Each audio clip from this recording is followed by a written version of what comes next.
Good morning and welcome to the UK launch of the Edelman Trust Barometer. This is the second year that we're having to present our findings to you remotely, I'm afraid, via live broadcast, but we will make the best of it. And I'm absolutely confident that next year we're going to be returning to a live studio audience. That said, thank you for joining online today. I know we've got a large group tuning in and a facility to pose questions to our guest speaker this morning, the Right Honourable Keir Starmer MP, Leader of the Opposition. Remarkably, this is the 22nd year of our global study. I think I presented it for the last 10, which not only makes me old, it does underscore the fact that this is a long-term, in-depth tracking study. And as you know, it's a study that takes the temperature on trust in the institutions of government, business, media and NGOs. And it will come as little surprise to you, perhaps, given events, that the Trust Barometer is registering some of the lowest levels we have seen. We're more distrusting of politicians, if that's possible. We are more pessimistic about the future, particularly our economic prospects. We're more uncertain about our ability as individuals to have agency to shape the world around us. As the country emerges from the pandemic, what is clear from our data is the public feel increasingly at a distance and dislocated from decision making. Trust, where it exists, is now almost solely local. My friends, my family, my employer. Of course, there are exceptions, but in this context, what actions can business take to build confidence for the future? What actions are required in the political sphere to regain trust in our system? Two big questions that I know our speaker today is going to tackle head on. And of course, timing is everything, and forget about a week being a long time in politics. It's now more like a morning or a matter of hours being a long time, given the velocity of events over the last 2 years. So I'm very grateful that Keir has taken time to join us today. But before that, I want to hand the floor to our two UK CEOs, our co-CEOs here in London, Ruth Warder and Hugh Taggart, who are going to set the stage for the discussion and share this year's key findings with you. Ruth, over to you. Thank you, Ed. Good morning, everyone, and welcome. As Ed says, this year's Trust Barometer was fielded during another remarkable year. We had hoped by now that the pandemic would be further behind us and things would be looking more optimistic. And yet trust is at an all-time low in the UK, with 3 of 4 institutions now distrusted. This leaves business facing increasing and new expectations, all while in the context of COVID recovery and unprecedented disruption across most sectors. It is an increasingly complex landscape to navigate. Today, we will look at the key trust findings for the UK with a specific focus on the role of business. Firstly, where does the UK fit in the global context? When we look at trust across the 4 institutions, we see a widespread decline of trust in Western-style democracies. Germany, followed closely by Australia, the Netherlands, South Korea and the UK all saw declines of 5 points or higher. Not a single Western country left in the group of trusters. The UK is languishing in the distrust zone, having fallen 11 points since autumn to a trust index of 33. That puts the UK just 1 point ahead of Russia in November. As Hugh says, trust overall in the UK is down, but this is seen most acutely in the loss of trust in government and media. Government is down to just 29 and media to 22. As you can see, although impacted by general decline in trust, business fared the best in the UK. Here we saw a decline of just 6 points, with business remaining above all other institutions. And if we reflect on trust data from the past years, what we see is the key difference between trust in business and NGOs is not the desire to affect change, but the actual ability to get it done. Zooming in on government, the outlook is frankly and unsurprisingly bleak. Britain's trust in government has declined at all levels, falling 13% since November alone, suggesting controversy around Downing Street events has had wider implications for the entire political system. What's not shown here is that no party leader is immune to this distrust. And so it's therefore not surprising that almost 8 in 10 Brits think that the way politicians behave is undermining trust in government. Almost 3/4 think that politicians' behaviour makes society more divided, and 2/3 think that politicians act in a way that undermines democracy. Fundamentally, people feel disenfranchised with the political system. The numbers make for stark reading and the implications are real. Almost 6 in 10 feel powerless to do anything about what's going on around them. Fewer than a third of people think that their vote actually makes a difference, and just 15% think that the political system works in their favour. All of this, of course, has a profound impact on the way we interact with the world around us. And this feeling is made worse by a media that is seen as highly divisive. Even more so than government, the media is seen as a force that divides us as a society rather than one that solves or unites. For example, 62% of respondents believe that journalists and reporters are actively misleading people. This sentiment is reflected in the further loss of trust in news sources. Trust in traditional media is down 8 points. Trust in social media is down 4 points to just 24. No media is trusted as a source of general news and information, although interestingly, trust in owned media is up 6 points, which reflects the increased trust in business as a credible source of information, which we're going to touch on more a bit later on. So what does this mean for the role of business? Well, when assessing the ethics and competence of all four institutions, only business is seen as both ethical and competent. All stakeholders now hold business accountable. While feeling powerless to change democracy, Brits do feel that they can impact business decisions. 52% say that they will buy or advocate for brands based on their values and beliefs, and 54% will choose a place to work based on the same values. And despite recent criticism from some in the investment community, Brits are looking for business to do more, not less, across every single issue we tested: climate change, economic inequality, addressing gender and diversity gaps. In all of these areas, people want more engagement from business and more leadership. But business needs to demonstrate tangible action, not just words. While more than a third of people think that business is genuinely trying to improve its impact on society, more than half of people are tired of hearing about commitments without action. They want to know what business is actually doing to positively impact society beyond what they sell. Although Brits expect more action, they're not convinced that this will deliver results. In fact, 60% believe businesses only make commitments to support their marketing efforts. And frankly speaking, people think it's easy for businesses to make these commitments, but less likely that they'll meet them. And when it comes to talking about what business is doing to benefit society, CEOs remain the critical voice. Almost 80% of people expect CEOs to be personally visible, and when considering a job, more than half of UK employees expect CEOs to speak publicly on the issues that they care about. The workplace has now become a significant source of trust, with 1 in 3 people feeling closer to their co-workers and 60% of people trusting their CEO to do what is right. But it's not just about the CEO. More than 3/4 of people in the UK trust their employer to do what is right as well. That's up 5 points from last year. And employers are also seen as the most credible source of information. 65% believe information from their employer after seeing it just once or twice, which is higher than information from government or from media sources. There are 3 key areas where business can take a leadership position and build trust. They may sound simple, but doing them well is not so easy. It starts with business embracing its mandate from society, including the following: understanding the expectations on your business, being really clear about the role and the issues that you act on, being open about your journey and demonstrating progress through your actions, and communicating through the right sources in authentic and credible ways. So that's the data, and we'll now hand back over to Ed. Ruth, Hugh, thank you very much for that very depressing presentation. It does, though, I must say, show the scale of the trust challenge that we face in this country, but actually, as Ruth and Hugh point out, around the world in liberal democracies. And it is really against this backdrop that we are joined by someone who is framing a lot of his narrative, his personal narrative, around rebuilding trust. Keir Starmer has risen from humble beginnings and wants the top job in this land. His dad worked as a toolmaker on the factory floor, and his mum was a nurse for the NHS. He went to Leeds to study law, becoming the first in his family to go to university.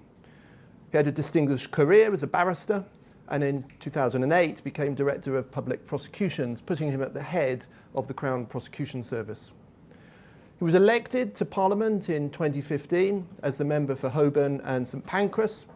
He served as Shadow Secretary of State for exiting the European Union from 2016 to 2020, and in March 2020 was elected as leader of the Labour Party. It's a privilege to have the Right Honourable Keir Starmer with us today to launch the UK Edelman Trust Barometer. I welcome him and give him the stage. Thank you, Keir.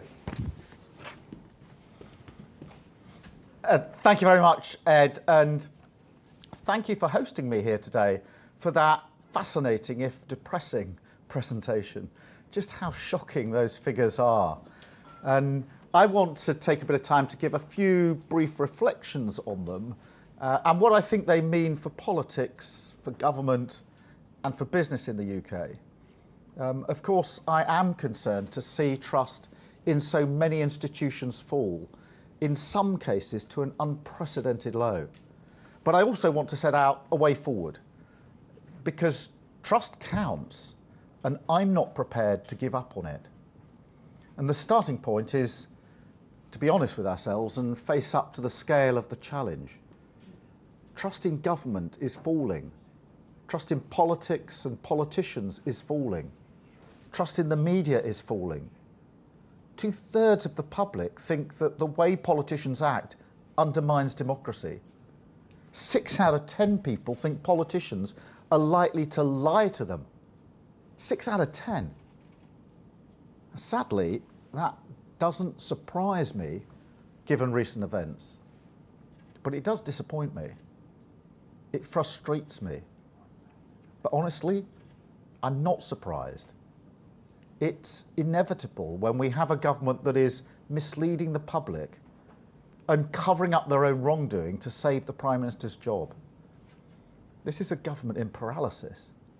Instead of representing the people who elected them and addressing the challenges the country faces, they're intent on saving themselves, not serving the country. The cost of living is rising. Prices and taxes are up, and wages are stagnant. While the whole country worries about how they will pay those bills when they come, this government is too preoccupied to act. This government has let them down. No wonder the public don't trust them. But we all suffer from this decline in trust. The appeal of democracy has always been based on 2 promises. The first is that the world will get better. Democracy will deliver. The second is that people will be listened to. Democracy will empower. Both of these promises rely on trust. And right now, that trust is in short supply. Small wonder the public is more pessimistic than they've been in years. They're pessimistic about their own security and standards of life. They expect things will just get worse over the next 5 years. They doubt the truth of what they hear from political leaders and from the media, and they feel shut out of the whole political system. Just 3 in 10 people feel they have the power to influence politics with their vote. 3 in 10. And almost 6 in 10 say they feel powerless as citizens to affect change. And for far too long, too many people have felt that politics has been removed from them. While they play by the rules, politics is not delivering its side of the bargain, even at the most basic level. Trust is not easily rebuilt, but we really must do better than this. We are better than this. And I am well aware that just because the Tories lose the public's trust, it doesn't mean that Labour simply inherits it. Trust has to be earned. I'm confident, but not complacent about the task ahead. I want to make a concrete commitment about decency and standards in public life. Of course, these standards already exist. They're known as the Nolan principles: selflessness, integrity, objectivity, accountability, openness, honesty, and leadership. I shouldn't have to pledge to honour those principles, but sadly I feel I do. So my solemn promise to you will be always to run a government that honours these principles. I believe in making credible promises that we will deliver, the very opposite of government by meaningless slogans. I'd like to say a bit about how a Labour government will be different. I want to start with the partnership that we would like to strike with British business. Business was one of the encouraging stories from today's survey launch. It's heartening to see the high trust that workers place in their employers. I know the great value that employers and business can bring. It's something I saw growing up in my parents' work. As Ed said, my father was a toolmaker working on the factory floor. My mum was a nurse. And the thing I really remember from my dad was how hard he worked.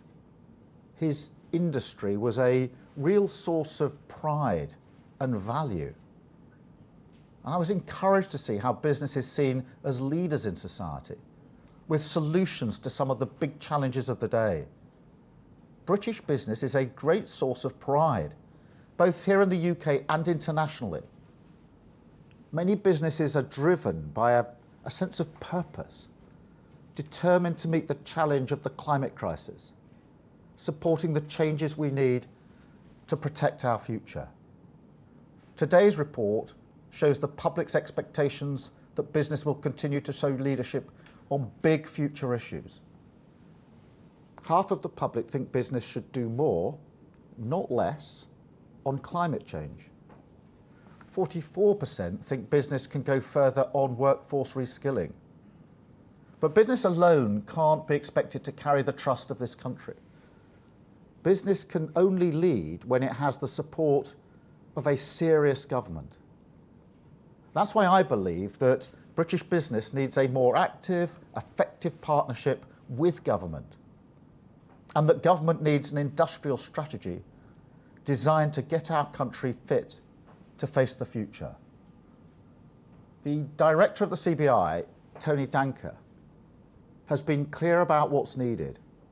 Supporting business to invest, he says, will require catalytic public investment. And that's what Labour's climate investment pledge does. £28 billion every year for the next decade to ensure the industries and jobs of the future are found all across Britain. The business community and the political world need to work together. We both have a job to do. So what would Labour do? Earlier this year, I took the opportunity to set out a vision for government worthy of the British public. I set out my contract with the British people, something tangible that you can see and go back to, so you know how a Labour government will lead and what to expect. My contract is founded on 3 principles: security, prosperity, and respect. All of these are critical for rebuilding trust. The public needs security. Only when you feel secure in your own life can you trust that things will be okay. That's clear in this year's Trust Barometer report. Those who work hard but lack economic security are less likely and less able to place trust in the institutions around them. Of course they are. The gap in trust between high and low earners in the UK is one of the highest compared to other countries internationally. And we've seen in the data today that lower income earners are much more likely to think that the UK economic system simply doesn't work for them. Labour is focused on bringing security back to people across Britain. And we would improve security of employment through our New Deal for working people. And we would improve economic security for thousands right now by keeping energy bills down as the cost of living bites. But to provide this security, our nation needs to be prosperous. Prosperity is the second principle in my contract. And let's be honest, right now, Britain is not as dynamic, competitive, and profitable as we need to be. Our industrial strategy will drive productivity and ensure that we buy, make, and sell more in Britain, supporting the industries of this country which have so much potential and so much opportunity to make us proud. We would scrap and replace business rates with a much fairer alternative to incentivise investment. We will invest in green industries, creating jobs all around the country. And we will make Brexit work so British business can thrive. The last principle of my contract is perhaps the most important for building trust, and that's respect. The public deserves a government that respects them, a government that listens, hears, and responds, a government that empowers them to take local decisions for themselves. And we all deserve a government that is respectful of taxpayers' money and how it's spent. The Chancellor has just written off £4.3 billion of fraud stolen from the government during COVID. Under Labour, this would not happen. The fiscal rules that my Shadow Chancellor Rachel Reeves has set out will be the framework for responsible spending, and our Office for Value for Money will account for every pound. So, despite the gloomy outlook for trust right now in the UK, I do have hope. There are opportunities to earn back trust, and I am clear how Labour would go about that task, by delivering security, prosperity and respect for British people throughout this country. Because we simply can't go on with trust being eroded in every British institution. It's often said that the Prime Minister doesn't believe the rules apply to him, that he's a sense of entitlement which transcends the normal rules of politics. I think it's considerably worse than that. It isn't that the Prime Minister thinks the rules don't apply. He absolutely knows that they do. His strategy is to devalue the rules so they don't matter to anyone anymore. That politics becomes contaminated. Cynicism and alienation replace confidence and trust. So the taunt, politicians are all in it for themselves, becomes accepted wisdom. It's a strategy to show disillusion, to convince people that things can't get better. Government can't improve people's lives. Progress isn't possible because politics doesn't work. But I'm not going to play the Prime Minister's game. I simply refuse to accept that Britain can't be governed better than this. I will never give up on the power of politics to be a force for good. And I will always fight to defend those essential British values of honesty, decency, and integrity. We don't have to accept the repeated lies from the dispatch box or the casual devaluing of the office that does so much damage around the world. As Director of Public Prosecutions, I prosecuted MPs over their expenses. And today I refuse to turn a blind eye to the dodgy practices in Downing Street. I won't simply shrug my shoulders at the dishonesty and disrespect on the basis that it's somehow priced in. That's why I said line 1 of my contract with the British public would be the return of the Nolan principles of public life. My solemn vow is that the government I lead will govern in the public interest, where standards stand for something, where truth means something, and where honesty is at the heart of everything that it does. The health of our democracy depends on it. We cannot give up on all the good that is here in the UK, good businesses, good ideas, good people. We must rebuild trust in our institutions, raise public trust in our industries, and build a country that works together, united, for its future success. No matter what damage has been inflicted by this government, I believe this can change. It's time for change. Together we can build a Britain fit to face the future. So I hope very much to be able to return here in a few years' time with that presentation telling a different story. A story of rising trust with a Labour government, of a democracy in which trust is restored and people can once again expect integrity from their government. Thank you. Keir, thank you very much. Come and join me. Thank you very much. Now, I actually don't want this to be a council of despair. I mean, I think I said those figures are pretty bad. It is a little bit dispiriting. I think that is right. But you said actually, and it was very interesting. You said you weren't surprised by the findings this morning. If you're not surprised, what really concerns you about what you're seeing? Well, I wasn't surprised. I was struck by the rapid decline from, I think, the autumn of last year to where we are now, which coincides with all of the allegations in relation to breaking the rules on COVID. So I was struck by that. My concern is that, and I think this is also shown in the figures today, that once people lose trust, they lose faith in their ability to influence things around them, whether that's national government or local government. And then that impacts, I think, on our whole democracy, because once we get into that place, people think, well, it's not worth voting, it's not worth actually listening to what politicians are saying. There is no way in which change can be brought about, and in that way, cynicism wins out. So I think although it looks as though it's just, something that's obviously tracking what the government's been up to in the last 3 months, the longer term ramifications, I think, are really there. But your belief is that actually Britain isn't like that. We're not a country that is prepared to accept things as they are, and ultimately we're a country that wants a system that they can believe in and a politics that they can believe in. I think that's right, and this is where you get the great contrast, because what's happened in the last 3 months is allegation after allegation of the government misbehaving in relation to many things, including gatherings and parties. But on the other side, what you've had through the pandemic was quite incredible from the British public, because the vast majority of the public obeyed rules which were taking away their liberties, were stopping them doing the things they wanted to do. And we say taking away their liberties, there's a sort of grand essay on the Constitution.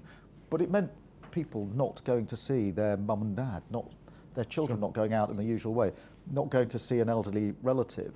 And this really, there was obviously people had, babies were born, funerals couldn't go ahead in the ordinary way. But every family, I think, had, an example of things that they didn't do, they wanted to do, because they abided by the rules. And I was really struck by that collective spirit over the last 2 years. And so I actually think that if we can, bring that together, that spirit of togetherness, actually complying by the rules, we've got something really valuable and powerful here that we can hold on to as we build a new Britain coming out of the pandemic.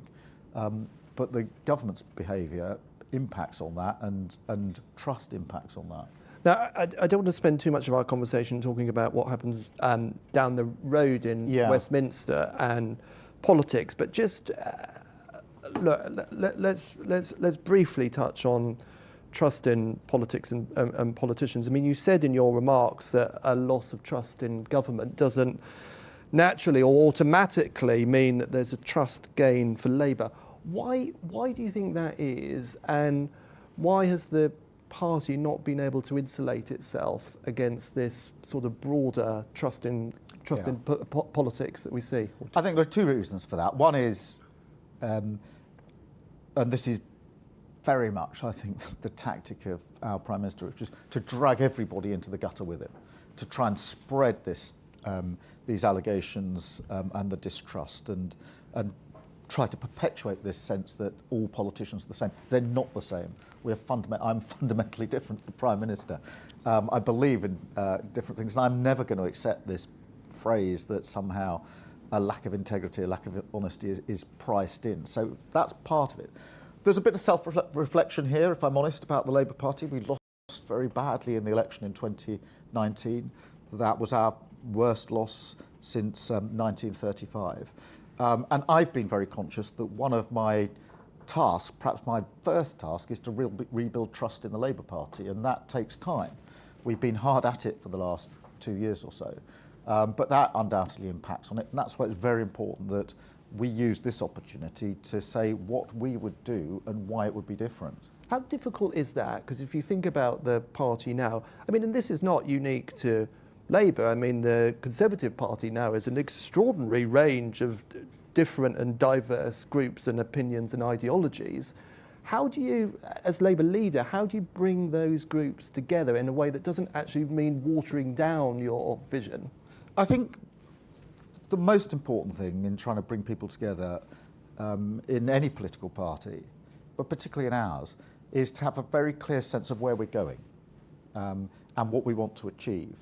And I am absolutely clear that, you know, we need to be empowered to change people's lives, and that, you know, we can all think that we're doing good things in opposition, but if you're in opposition, you're not changing people's lives. You need to be empowered to change people's lives.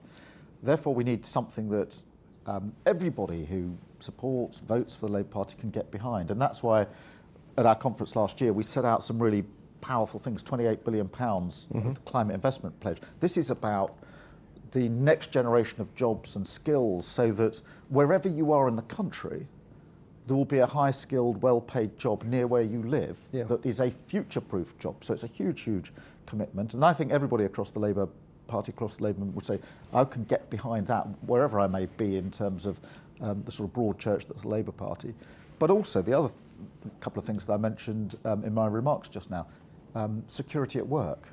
I think the pandemic exposed something which was there before, which is that too many people don't have any security. We had case after case of people saying, I know I should self-isolate, but I can't really afford to do it because I don't get any sick pay.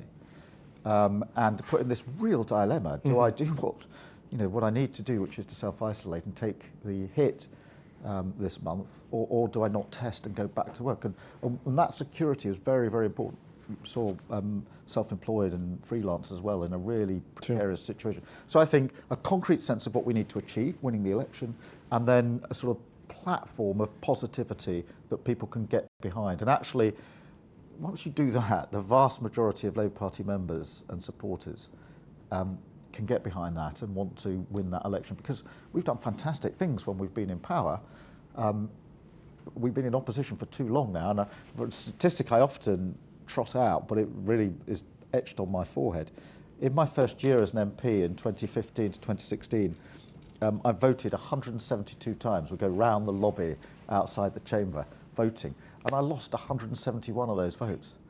That is not changing people's lives, and we need to get out of the mindset of opposition and into the mindset of government. So can we talk about how you connect with Britain? How you engage, not just with Labour members and Labour voters, but with the whole country. I mean, we are, I have seen this firsthand over the last 20 years, particularly over the last decade, of politics increasingly becoming another form of entertainment, the entertainment industry. I mean, how do you get cut through in a media environment that is stoked by or fed by controversy, by politicians taking extreme positions, by sensationalising, given that, if you agree with that sort of argument, that the flip side is if you take moderate positions, or, you somehow limit your ability to get coverage and to engage? Yeah, well, a few things about that. Firstly, politics is not the entertainment business. And it's very important that we shouldn't have to say that, but we do have to say it. It's not the entertainment business. It's about changing our country for the better, which is a serious business. It's a political business. The second thing is, and this has been part of what I've been doing with the Labour Party, which is to try to get our members and our supporters out of the comfort zone of talking to ourselves. We're pretty good at talking to ourselves in the Labour Party. And that thinking if you somehow win a battle in the Labour Party, you've changed the world. Untrue. And so what I've said to all of our teams is we've got to turn and face the public. Everything that we do must be focused on the public, the electorate, those that we seek to represent, those that we want to help change their lives for the better. So turn it inside out. And then those discussions, that cut-through has to come very much at a local level. And the best time of the week for me is once Prime Minister's Questions is over and I can go out across the country, across the United Kingdom to different places. I was in Grimsby last Thursday, having fantastic conversations with community leaders, business leaders there about their ideas. And this is where the barometer is so interesting and so depressing, because in Grimsby, which has had some really hard times. You had people there, real ambition. They knew what they wanted to do for Grimsby. They just wanted a government that heard them, went to Grimsby and listened to them, as we did last week, and shared their ambition. And we went up to Glasgow on the Friday, and those are the best chances to really mould those ideas and get that cut through. And no, it's not entertainment, but it really makes a difference. And in Grimsby, if those ideas were given fruition by a government that really matched ambition, make a huge difference to people's lives. And when you're out there and you are in places like Grimsby and elsewhere around the country, what are people saying to you at the moment? What kind of reaction do you get when you step off the train or out of the car? Well, in Glasgow, every single person that came up to me in the street, every single person, I was really struck by this, said, "You've got to get him out." There was a deep sense that we've got to change. That was very marked last week in Glasgow, and I know that Boris Johnson's not popular in Scotland anyway. There's not a lot, he doesn't have a lot of very, support very there, does he? deep. No. In Grimsby and elsewhere across the country, I'm struck by the extent to which, and this goes very much to the report today, the extent to which people want to feel they are properly being listened to. Mm-hmm. And everywhere I go to lots and lots of different places all of the time and have these discussions with people in their place. And I think it's very important for politicians to go to where people are. You don't sit somewhere and say, "Come and see me." Sure. You go to where people are, where they work, where they meet as communities, etc. And everyone says to me, "Keir, there's going to be this policy issue, you're going to have a big fight about, Brexit or immigration, etc." And it's true, all of these things come up, of course they do. But mainly, people are, I think, looking at me, looking at politicians and asking the question, are you listening to me? Are you actually listening to me? You don't have to agree with me on everything. I don't have to agree with you on everything. British are very pragmatic like that. But are you actually listening to me? And that's the connection, I think, that's been lost in the last decade or so. Yeah. It comes through very, very strongly in the report today. And it's that reconnection there, actually listening and understanding and using that to mould what we say and how we make our arguments.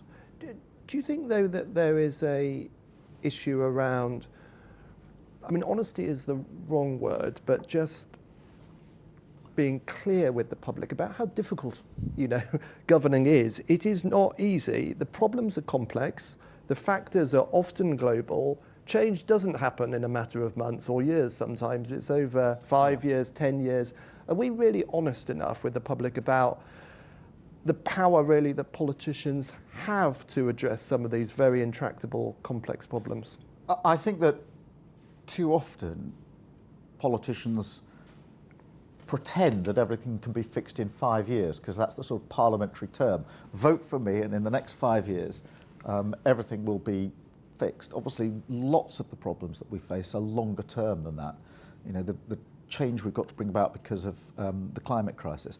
The housing problem, we have too many people live in substandard housing. Too many people can't afford the house or the flat that they need for them and their family. These are longer term fixes, and health and social care. And actually, something I touched on in my remarks, the relationship with business, because I've lost count of the number of businesses that say to me, "We just want certainty. We're pretty adaptable. Mm-hmm. We've got great innovation." And that is absolutely true of our businesses. But what they want from a government is a bit of a longer term strategy with the certainty that means that they can take the actions that they need, the risks that they need to take, and get the investment they need.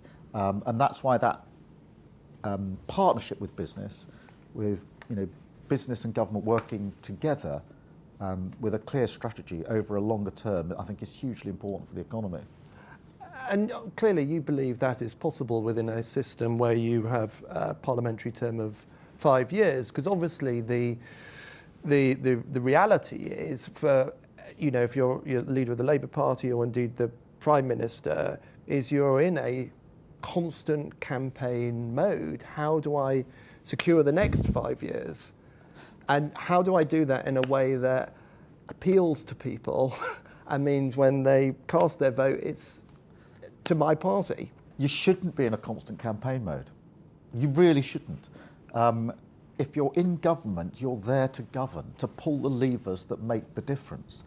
And this is among my frustrations with the Prime Minister. He's in campaign mode. He's just thinking, how do I win the next election? Not, how do I change the country? If you're the Prime Minister of the country, you have a fantastic opportunity to pull those levers and make a real difference, to govern, and to be honest about governing and governing with integrity.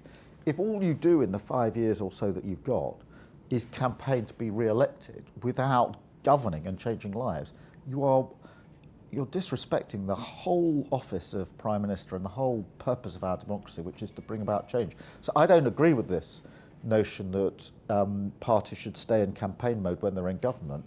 If you're in government, you should govern.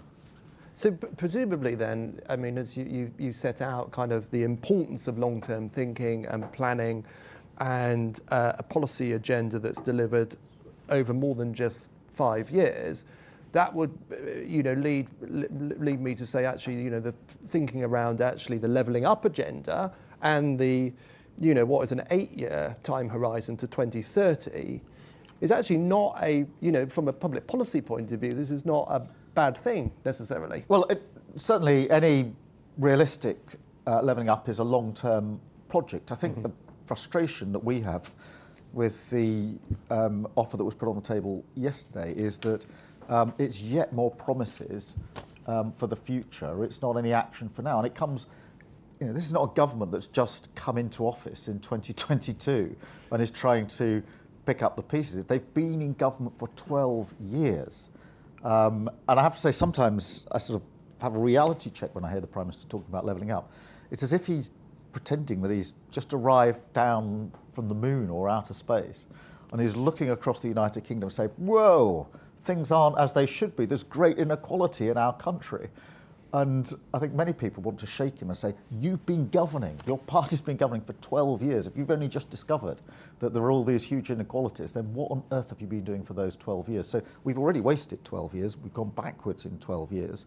And if levelling up is to mean anything, then it's got to come with a proper hardwired strategy. And we didn't see that yesterday. And I think Lisa Nandy did an incredible job for us in Parliament when she basically picked up the document that the government had put on the table and said, is this it? Now, you mentioned in your remarks business and the private sector, and of course the private sector is going to and should play a very, very central role in spreading opportunity, creating jobs and prosperity around the UK. And this is, we're talking to principally a business audience today. I mean, just give me a sense, where do you want to take the Labour Party's relationship with business? I mean, what was it like? I should ask, what was it like when you took over the relationship with business, and where is it today, and where do you want to get it? Well, it wasn't where we should have been when I took over, and Rachel Rees, our Shadow Chancellor, and I have been working really hard to rebuild that relationship with business. And that's why I say repeatedly, we're a pro-business party. We're back in business. We understand the worth of business, the good that business can bring around. And it is, if you like, it's a mindset, which is, businesses are innovators. They're a source of pride, of jobs, of talent, of security for people. And what we need is a relationship which is one that recognises the role of government, which is to set the mission. We don't just say the market delivers and we don't need to do anything. I don't think that's right. We need a mission. Climate change being an example of that. We say this is what we need to achieve, the time frame we need to achieve it in. Business to understand that mission and say we can get on with that so long as you, the government, are clear that is the mission, and so long as you, the government, put in a backstop or some security where we need it in order to take risk. It's that grown-up relationship between the Labour Party and business that we are seeking to rebuild. Now, it is hard because that relationship wasn't where I'd expected it to have been when I took over as leader of the Labour Party, but I think we're building a good relationship now. I hope businesses would say that they see the Labour Party has changed, it's different, and it's serious about its relationship with business, and that we're engaging with business. I think very many businesses, certainly those that have said to me, they're pretty frustrated. They don't think the government is engaging with them in the way that they want. So let's talk about the kind of relative role of the private sector versus government and the public sector. I think it's really interesting in the data, and we've seen this over the last few years, this growing expectation of a role that the public want business to take beyond just products and services. So things like, I think you touched upon this in your remarks, job security, the skills agenda, investment in local community, but more than that, issues like diversity and inclusion, tackling institutional racism. I was very struck actually by this point around actually the role of the employer to deliver trusted information. Now this goes way beyond what is the traditional sense of, or the traditional expectation of business. Where do you draw the line between what government should be delivering and what business should be delivering? Well, in a sense, I don't think there's necessarily a clear line. I think there's an overlap. But the point you make here is very significant, because I think that business has changed quite considerably in the last 10 years or so, and that the focus on sort of profit, which always has to be there, of course it does. If you're running a business, then you've got to make money, you've got to make a profit. But it is alongside it over the last 10 years as this sort of sense of purpose or social purpose is very, very real. So businesses are concerned. What is our role in dealing with climate change? What's our role in supporting our local economy, our local communities, or diversity, etc.? That has changed, and business, I think, has changed quite profoundly. Much for the better in the last 10 years. And I was very struck with the slides earlier on that said that people believe what their employer tells them, probably more than what anybody else tells them, and that trust in our businesses has gone up. And I think that businesses through the pandemic showed their real worth. Mm-hmm. Many businesses looked out for their staff and their workforce in a way that perhaps some people hadn't have really expected. And people are really appreciative of that. Businesses that went over and beyond, that worked together to get food or communications out to their local community, made sure that they didn't just offload their workforce at the first opportunity. They actually took extra steps to try and protect them, get them gently back into work.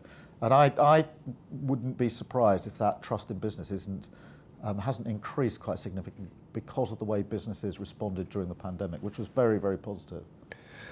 Can we talk a little bit about sort of industrial policy and competitiveness?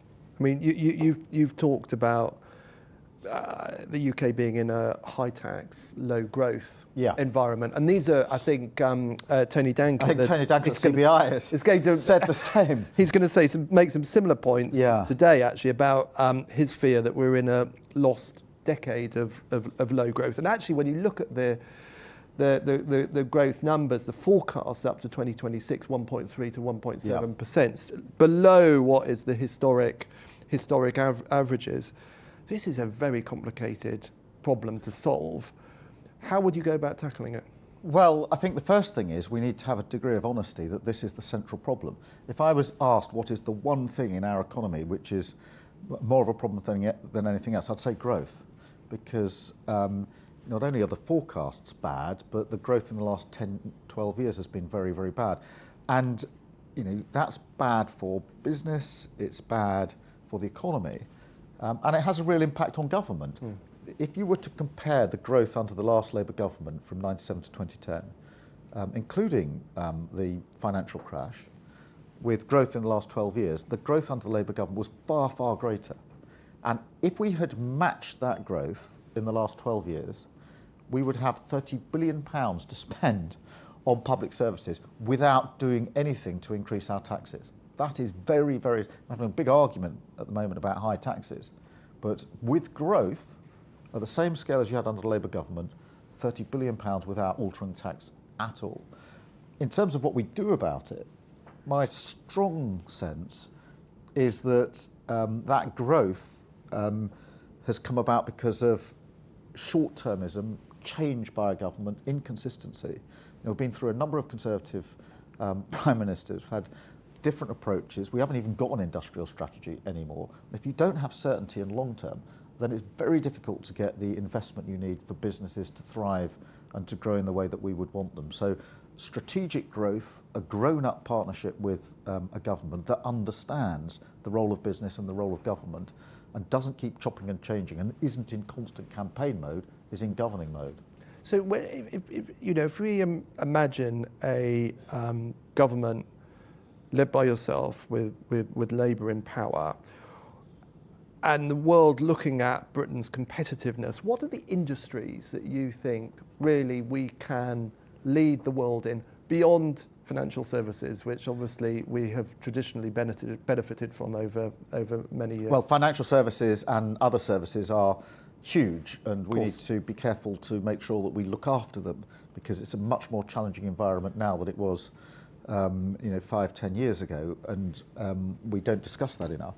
In terms of the future look, I think we've got a chance to turn the climate crisis, which is in a sense a great challenge, big set of obligations, into a real opportunity, a fantastic opportunity. And I've seen so many examples of that. I was up in the Humber just a few weeks ago with Rough, the business that run the gas reservoir, as it used to be, off the coast of the northeast. They are convinced that they can transfer and transition to hydrogen at speed, they say 7 or 8 years, using some of the same infrastructure. They're really, really up for it, but they want a government that says, yes, that's what we're going to do. Yes, we're going to put the necessary money behind you and bring this transition about. So, on the one hand, an obligation because of climate change. On the other hand, a huge, huge opportunity. Retrofitting our houses is another example of that, making sure that we bring down our fuel bills, not just by what we do with taxes and cutting those bills, but actually by ensuring that houses don't leak so much heat that the bill comes down naturally. Huge opportunities. I was in Filton, just outside Bristol, where they're developing the hydrogen wing of the next plane. These are really exciting things of the future. That if we harness that with clarity with business, huge, huge opportunities. Well, and as you know, there's trillions of dollars of capital ready to be deployed in green investment. Yeah, it's all pent up, if you like, waiting to go in. What's needed is a government in governing mode with the seriousness of intent and the certainty and the ambition for business to say, right, now we can go ahead and invest in that way. And I was very struck. I went to Whiteley, which is the biggest onshore wind farm in the country. That's just outside Glasgow, up in the hills. It's quite amazing. 250 wind turbines, huge bits of machinery turning quietly in the wind. And I asked the CEO, well, how many of these 250 wind turbines were made in the UK? And he said, none of them. I said, where do they come from? He said, Indonesia and Denmark. Yeah. I said, well, why is that? He said, there wasn't a strategy over 10 years that gave the certainty for investors to invest to build them here. What a tragedy that is. Yes, well, I think if you look at solar, I think 80% of the technology is manufactured in China. I don't want to be too much of an autocrat, and we've got some questions that come in from the audience. I think the first question is really interesting, Keir, around what business and the political world should do to combat the threat of misinformation. So you've got a view on that, on the quality of information out there? Yeah. And how we maintain it? Firstly, call it out. Yeah. Call it out. And that's I can't express my frustration enough on this idea that somehow misinformation, lack of honesty is priced into our politics now. Yeah. This is really dangerous. You can have different political opinions with people. Yeah. I do. I've got many people in Parliament who are on the other benches who I respect. They've got a different view to me, but they know that honesty and presenting their view matters. Mm-hmm. But we have slid too much, and I do blame our Prime Minister for this in recent years, into the idea that it doesn't quite matter whether you're telling the truth. It's priced in. It doesn't mean what it used to mean. And so if we're going to deal with disinformation, we've got to call it out, and we've got to now, unfortunately, remake the argument that honesty and integrity matter. Mm-hmm. And therefore, if you're not honest, you are undermining our democracy, and you are feeding disinformation. So what do you think is the role of public media in that context? And Do you have any concerns about the future of public media? We've seen the recent settlement that the government has struck with the BBC, for example. Yeah, I am concerned because, Channel 4 and the BBC are under threat. There's no doubt about that. And we are at risk of losing something very important in our democracy, in our public broadcasting. And not just in this country, but around the world. The World Service is very highly respected around the world. So we have to, I think, be clear about the challenge that they're facing and be clear about the importance of public service broadcasting. Interesting question here at the bottom, actually. I mean, I don't think anyone would pretend that you have an easy job. But thinking about the kind of next generation of political leaders and MPs and politicians, how can we create? How should we think about creating an environment in which actually it is a positive environment to operate in, that there is a draw and an attraction to public service, given all of the toxicity that we've talked about? Yeah, well, this is a really important question, because so many people are put off going into politics because they think it's toxic and it's going to drag them down, and it's not an environment in which they could possibly operate. And we have to change that, because we want good people coming into politics, people from all sorts of backgrounds who can change their communities, their worlds, etc. Every now and again, we do it well. And the best moments in Parliament are when all parties come together to try and deal with toxic politics. And it does happen. It usually happens in tragic circumstances. Mm-hmm. So it happened after our good friend Joe Cox was murdered, which was absolutely awful, obviously. And then David Amess, again, where Parliament came together, and whichever party you're in didn't really matter. We all recognised that we had to take the toxic politics away. We don't do it in a sustained way, and it slips back. But they're the moments, I think, when Parliament does actually show itself at its best, when all parties come together quite genuinely to say things have got to change. But it is it is difficult with this Prime Minister and the way that he behaves, because I think some of the way that he does his politics inevitably drags us back to this toxicity, and I think that's very dangerous, not just for the Conservative Party, but for our country and our democracy. And presumably also the polarisation in the body politic, which is then manifested through social media, is also a contributing factor to this environment. Oh, well, social media is a complete nightmare. I mean, just yards of abuse every time you even look at it. What is it like when you read all of the comments? Do you don't read possibly them, or? read it all or very much of it at all. There's just yards and yards and yards of abuse. And threats and heaven knows what else. Yeah. It is far worse for women. Yes. I've been really struck by this, even as leader of the opposition, which is, it's not the easiest gig in the world. But if you're a woman in politics, it's always worse. It's always more vicious. The threats are that much nastier. And can we do anything about it? Because we have to do it something. seems to be the case that we're just accepting it for what it is. Yeah, well, that's why we do need to do something about it, because it's getting worse, not better. And one thing the government has promised for a number of years now is an online harms bill, which will actually be a bit of legislation to deal with social media. It's been 3-4 years now in the waiting. We need the government to get on with it. When David Amess was murdered, I urged the Prime Minister to bring it forward before Christmas. He promised he would, but then he didn't. But actually, if he does, we'll support it. We'll try to improve it, but we will support it. This is not a controversial piece of legislation where we would be opposing it. We could actually get it through quite quickly. So, I'd renew my invitation to the Prime Minister to bring that legislation forward so that we can get a better grip of social media, and we, the Labour Party, will support it. So, final question, because we're at time, and you offered in your remarks to come back and speak again in the future. Hopefully, with a better report. Well, let's end on a sort of note of positivity then. What gives you the greatest cause for hope that we can rebuild trust in this country and in the politics of this country?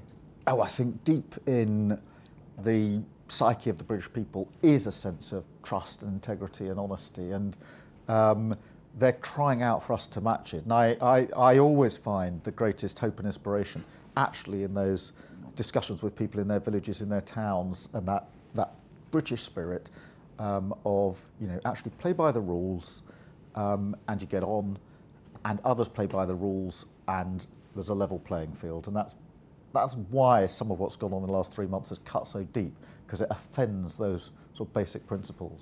Keir Starmer, thank you very much for joining us this morning.